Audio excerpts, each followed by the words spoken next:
it can survive outside the uterus. Well, I wonder if it means that the fetus can survive on its own, or can it be helped, like medically? An abortion which occurs spontaneously is also known as miscarriage. Miscarriage. It sounds a bit harsh for me, at least in English. Like, I think it can also happen accidentally. An abortion may be caused purposely and is then called an induced abortion, or less frequently induced miscarriage. The word abortion is often used to mean only induced abortions. Okay. A similar procedure after the fetus could potentially survive outside the womb is known as a late termination of pregnancy. Oh, this late termination of pregnancy, I think it sounds a bit like some lawyer has invented the term. It's kind of to make it sound somehow milder. Or, yeah. When allowed by a local law, abortion in the developed world is one of the safest procedures in medicine. Well, safe for the mother, not for the fetus. Modern methods use medication or surgery for abortions. The drug mifepristone in combination with prostaglandin appears to be as safe and effective as surgery during the first and second trimester of pregnancy. Birth control, such as the pill or intrauterine devices, can be used immediately following abortion. By the way, I wonder why they don't invent more devices for men. I think it would be maybe even kind of biologically easier to use them. Yeah. Well, anyway, when performed legally and safely, induced abortions do not increase the risk of long-term mental or physical problems. Well, I would say it can also affect long-term mental problems to some people. In contrast, unsafe abortions cause 47,000 deaths and 5 million hospital admissions each year. In contrast, unsafe abortions cause 47,000 deaths and 5 million hospital admissions each year.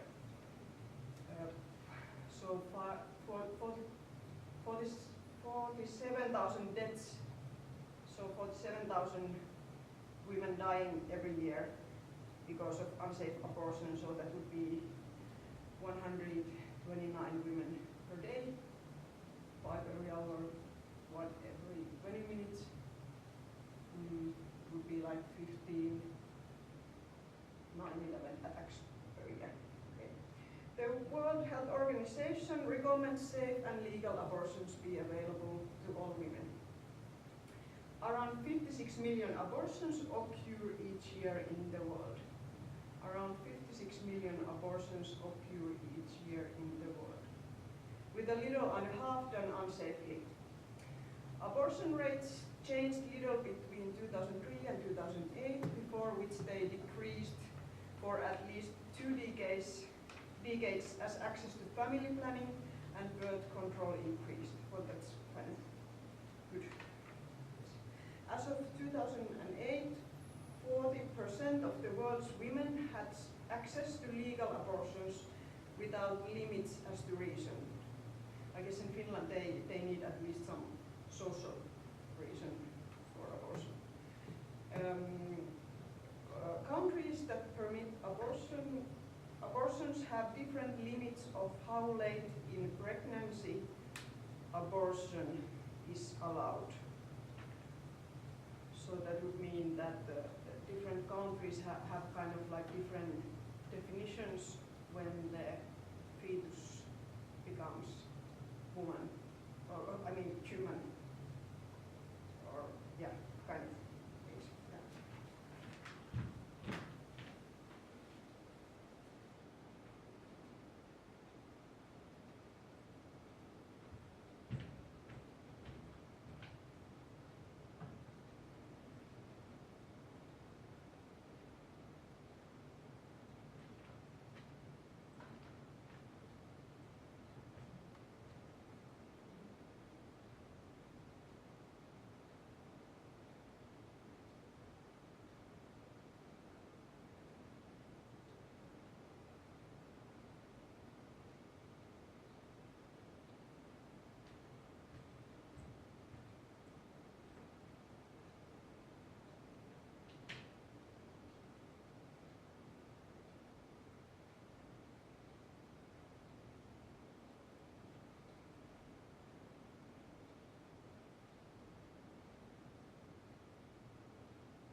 bit controversial feelings at the moment, because I have this finger puppet, and I think always if I have some kind of puppet in my hand, then I think that it's some kind of character, maybe some person, but I'm not really sure, like, because this is fetus, so I don't really know if it's a human or what is that.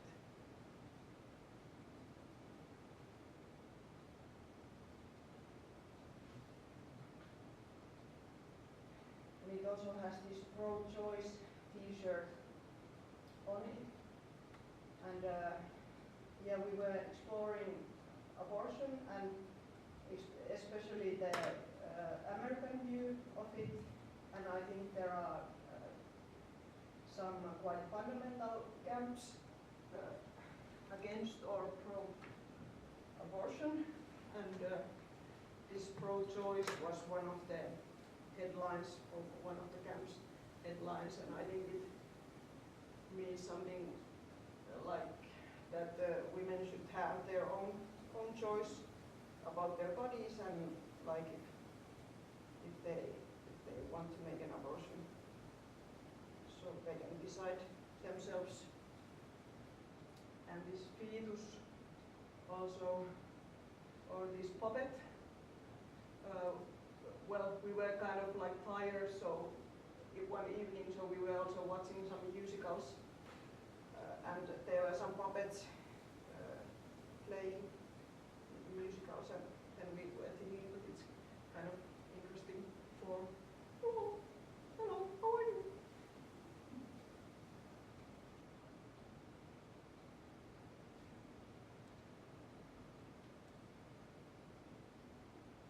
Oh fuck, my mom is gonna kill me. Oh fuck, my mom is gonna kill me.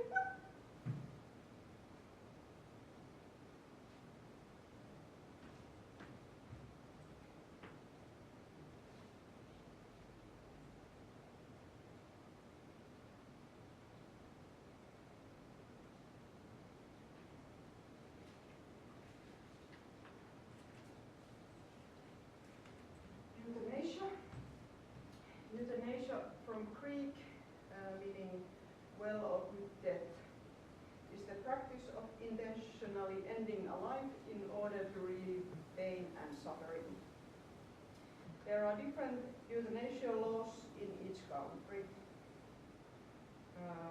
Euthanasia is categorized in different ways, which include voluntary, non-voluntary, or involuntary. Voluntary euthanasia is legal in some countries. Non-voluntary euthanasia is illegal in all countries.